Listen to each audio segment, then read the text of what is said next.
राधे राधे, हर हर महादेव।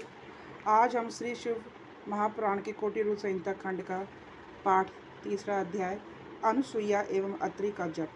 सूत जी बोले, ऋषियों, दक्षिण देश में ये लिंग विद्यमान है। पितामह ब्रह्मा जी की नगरी में एक चित्रकूट नाम का पर्वत है। वहाँ पर ब्रह्मा जी ने मत गयंद नामक शिवलिंग की स्थापना की। यह सब प्राणियों को सभी प्रकार की संपत्ति देने वाला है। उससे पूर्व दिशा में मनुष्य के मनोरथ पूर्ण करने वाला कोटिश नाम का शिवलिंग है। पाप नाशनी गोदावरी के पश्चिम की ओर पशुपति नाम का शिवलिंग है।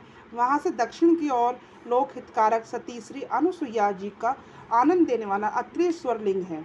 ऋषि बोले, सूत जी, तेजोमय अत्रि नाशक शिवलिंग की किस प्रकार उत्पत्ति हुई, कृपा करके विस्तार पूर्वक सुनाइए।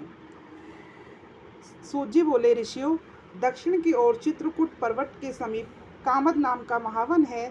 ब्रह्मा जी के पुत्र अत्रि महर्षि ने अपनी पत्नी अनुसुईया जी के साथ वहां निवास करके बहुत समय तक तपस्या की। एक समय की बात है, उस वन में वर्षा ना हुई।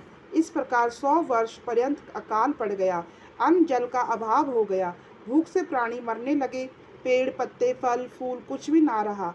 सारी प्रजा दुखी हो गई। यह देखकर अनुसुईया अत्यंत व्याकुल होकर अपने पतिदेव से बोली, मैं इन प्राणियों का दुख नहीं देख सकती। आप इसके लिए कोई प्रयत्न करें। यह सुनकर महर्षि पद्मासन लगाकर बैठ गए और प्राणायाम द्वारा वायु ब्रह्मांड में जाकर शिव ध्यान में मग्न हो गए। उन्हें शरीर की सुध बुध ना रही। शिव की सारी दिव्य ज्योति द्वारा उनके हृदय में प्रकाश भर गया। जब अत्रि जी समाधि में लग गए तो उनके शिष्यगण ये देखकर भूखे प्यासे वहां से भाग गए। तब तो अकेली अनुसुईया पति की सेवा में तत्पर हुई।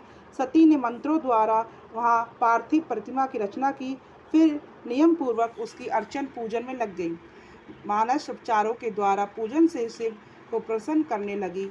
हाथ जोड़कर अपने पति तथा शिव की परिक्रमा नित्य का उसका काम था। साध्वी अनुसुईया अपने पतिव्रत के प्रभाव से बड़ी तेज वाली थी। महर्षि तथा अनुसुईया दोनों ही शिव आराधना में संलग्न थे।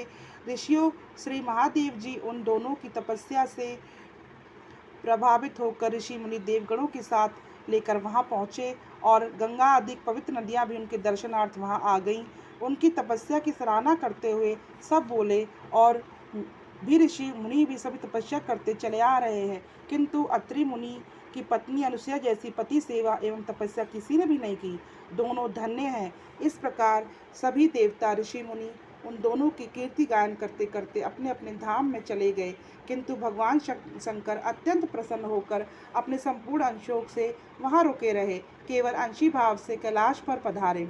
पतित पावनी गंगा जी भी अनुसुईया की पतिव्रत प्रभाव से उस पर अनुग्रह करती हुई प्रेमबद्ध होकर वहां रुक गई और बोली, जब तक मैं पति परायण अनुसुईया के हित ना कर लूं, तब तक कहीं ना जाऊंगी।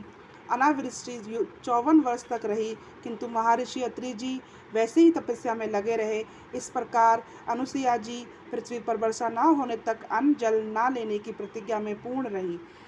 इस कथा में यही कहा गया है कि जो ऋषि अत्रि जी थे वो मनुष्य का दुख नहीं देखा, क्योंकि जब अकाल पड़ गया तो वो गए वहाँ पर तपस्या करने लगे। तो उनकी जो पत्नी थी, उन्होंने अपना पत्नी धर्म निभाते हुए पति की सेवा करी। सब लोग चले गए छोड़ के, पर वो नहीं गई।